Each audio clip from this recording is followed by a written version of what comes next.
Traders, how are you? With Marcello. Today we're doing the recap of what happened in the markets last week. This week we have record heat waves where the electric company is saying prepare the generators, but remember that Biden wants to remove those generators. We have WorldCoin announcing that they have over 2 million customers, but just go ahead and have your eye scanned to be able to get access to that, and much, much more. Let's go ahead and get started.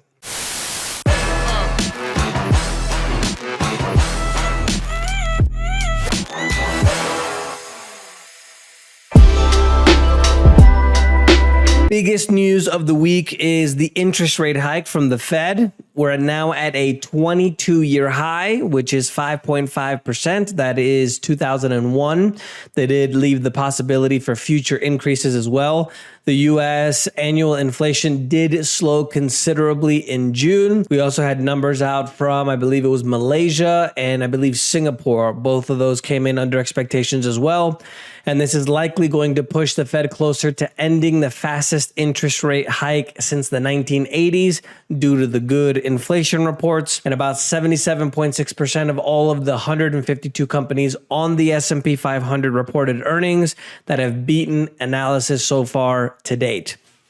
So overall, it's not good that they raised interest rates because remember that the United States and most other countries around the world now, I would say industrialized countries, Europe, Australia, probably China, I can throw in there Japan, they have a situation where we're over levered, right? Here in Colombia, for example, most houses, only 10% of the houses in the country are mortgaged. Everybody pays cash for everything. It's very different in other kind of, second tier, third tier countries. I don't think it's politically correct to say third world country anymore, right?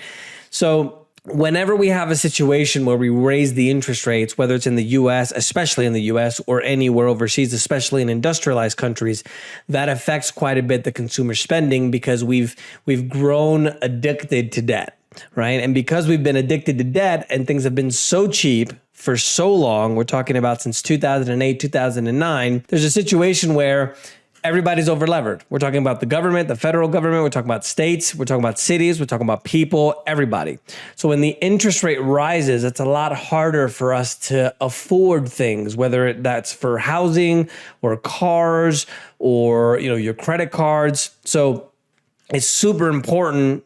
It's super sensitive, let's say, the market whenever they raise interest rates because everything becomes much more expensive. And we're kind of used to this lifestyle with really low interest rates. And it's every time that they raise the rates, it kind of bites us in the butt because everything becomes 2 times, 3 times more expensive. The markets overall this week, because of the news, went up. The US was all positive. The only one that was negative in North America was Canada. And the European markets, mostly positive as well. Istanbul was the biggest winner there. In Latin America, we have, looking at the numbers here, the exchange in Mexico being the most positive. And then also Africa and the Middle East, mostly positive there as well. South Africa being the biggest winner there.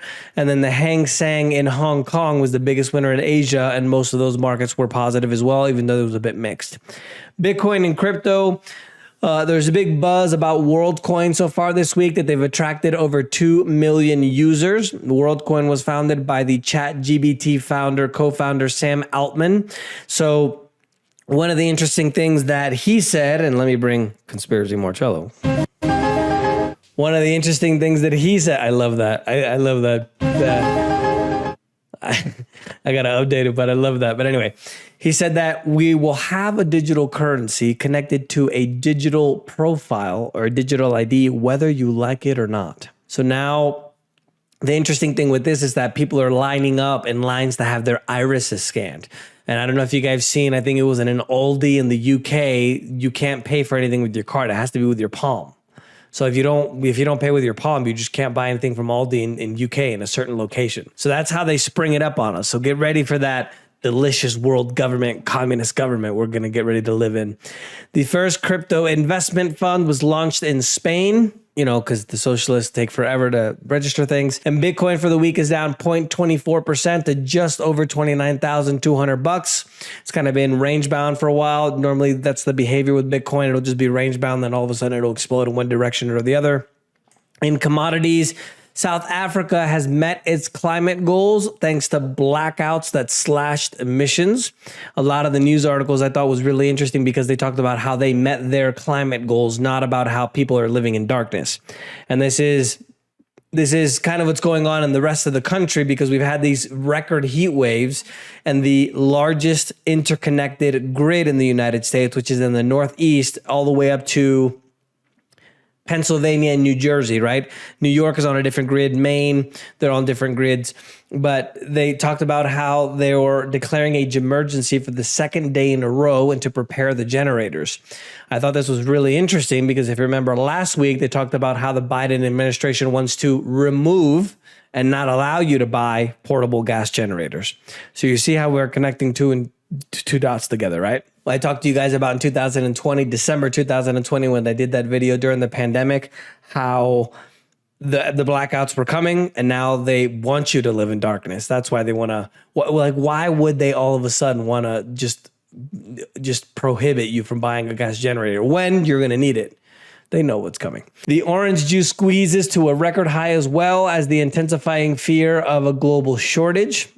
Brazil now, there's a company called Citrosuco, which is the world's top, or one of the world's top orange producers.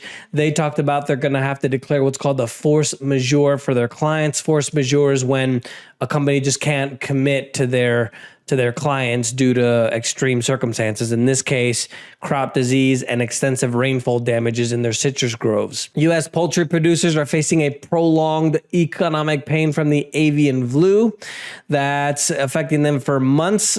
Even though they don't have an infection, there was a lot of countries that actually prohibited the importation of chicken from the U.S. due to the situation with the flu, even though now there is no flu. But one of the things that you'll find interesting is that in the U.S., they actually bleach the chicken. So you can't export, for example, U.S. chicken to Europe because they don't allow that in Europe because it's unhealthy.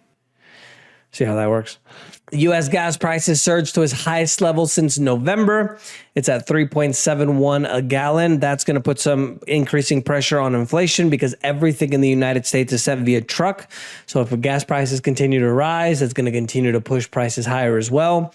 And the U.S. crude so far this week went up. The U.S. crude went up over 4% to 80.58, with the Brent over 4.6% at almost $85. Gold went down. We had a little bit of a push in the dollar, but then it came back down after the inflation report. So gold went down by 0.07% to 1,960, while silver went down 0.93% to $24.41. Financial and banking news. Commercial real estate isn't the only company or bank, let's call it, problem that you may not be thinking of.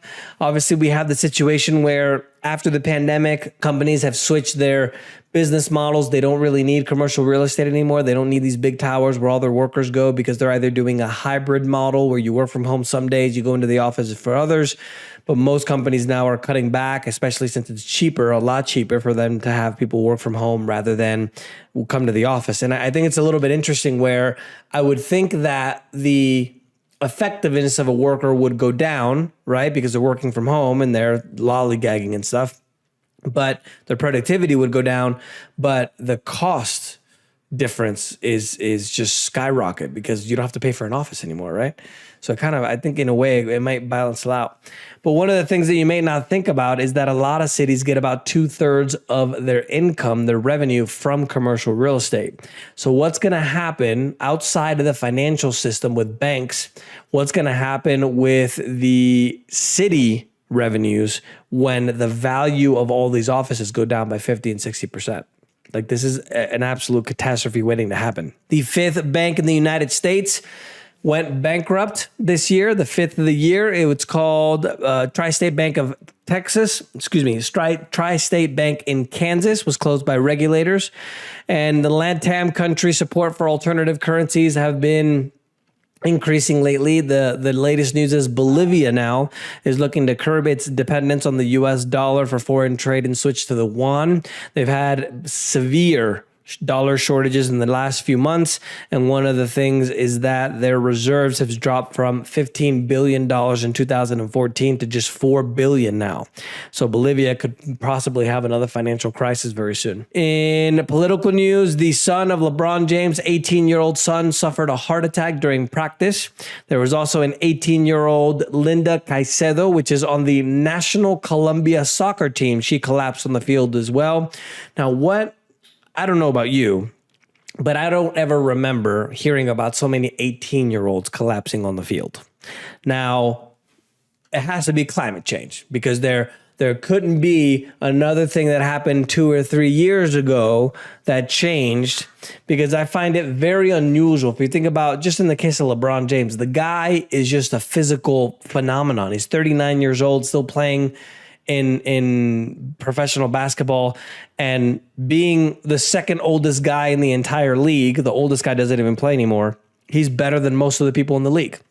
How is it possible that with that genetics, he has a heart attack at 18 when he was one of the most hyped prospects for the NBA? That's why I put in political news, because, talked about the record heat waves. In economic news, the French and Spanish economies displayed unexpected resilience in Q2, while the German economy, which is the largest in Europe, starting to stagnate quite a bit. So everybody's talking about the recession that's not only coming around the world, but in Europe as well. The US GDP grew at 2.4%, which is the fourth straight quarter of positive growth. It was much higher than expected, 2.4 instead of the expected 1.8. And this is the resilience of the consumer spending, because, in the US, we're all about spending that money. Corporate news, Spotify fell over 14% after their numbers weren't as good as reported. They reported revenue of $3.18 billion compared to $3.5 expected. The full year guidance as well, they dropped.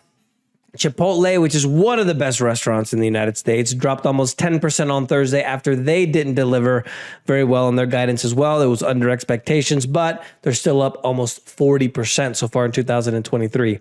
Meta, which is the owner of Facebook, went up 4% to a near record high since 2022. They reported very strong earnings. $32 billion in revenue. Friday, it hit a brand new high at $326.20. Their stock is up almost 171% so far this year. And Elon Musk rebranded Twitter to the X app, and their users reached a new high at 540 million people. It's looking to boost revenue after it dropped in the recent month, probably because of this whole political situation covering that. And Tesla is in serious talks with an India factory to be able to build a $24,000 compact electric vehicle. There's been a lot of production news about the new Cybertruck as well. And the US chip maker Advanced Micro Devices, or AMD, said on Friday that they're going to invest around $400 million in the over the next 5 years. You can see how we have a lot of news about India. India now is the fifth largest economy in the world. It took over the UK. But the main thing is that now, since there's so much political uncertainty in China, a lot of people are taking their business out of China and moving to India. In trade news, the Philippine president said that they're going to try to boost rice stocks and may seek a supply deal with India. This is due to the worry about the potential shortages in their own country. El Nino dry weather is going to affect the local harvest. And now the Philippines is one of the, if you didn't know, one of the largest importers of rice in the world. So they're going to try to make an agreement with India, because they now get a lot of their rice from Vietnam, and Vietnam is probably going to have another buyers now due to the situation worldwide. Remember that India, if I'm not mistaken, was 40% of the exportation of rice in the world. So if 40% of the rice of the supply is out because India is going to ban it now, that means that the price is going to go up quite a bit. Technology, France's privacy watchdog CNIL said Friday that they're aware of WorldCoin's project and that their legally biometric data collection seems questionable. So at least we have some government trying to fight for our rights. And over 175 million people now are in excessive heat warnings and advisories until at least Saturday afternoon. Philadelphia, the heat index is at 108 degrees Fahrenheit. That's 42 Celsius. New York City got 103 degrees Fahrenheit, or 39 degrees Celsius. And last month was the hottest June on record in the U.S., dating back to 1850. Now, remember, There's a lot of news right now where, oh, it's not been the hottest on record, hottest on record. Just remember that they've only been taking records since 1850. So we don't know whether the Earth has actually been hotter. Actually, there was a lot of speculation that there was actually a year that was hotter, which I believe was 1936. But don't believe it when they say it's the hottest time ever, because they didn't take records back in the year 1000 or 2000 or 3000. So, right? The world's going to end in 5 years is what they always say. Interesting facts. Cactus in Arizona have had arms falling off, and some are even tipping over due to the heat that they've had there. Their heat has gotten to 110 degrees Fahrenheit for 25 days. That's 43 degrees Celsius. The cacti need to cool down at night through mist or rain or through the cooler air, and they haven't been able to do that. So even plants now are starting to get affected by the heat wave. And one of the things that was really interesting is they found a cargo ship over 2,000 years old off the coast of Rome in Italy. They're estimating it to date back to the 1st or 2nd century BC, and it was carrying hundreds of I hope I'm saying this right, amphorae, which is basically Roman jars. That's the news for this week, guys. Let me know if you guys have any questions. Don't forget to subscribe, and remember, the preppers were right.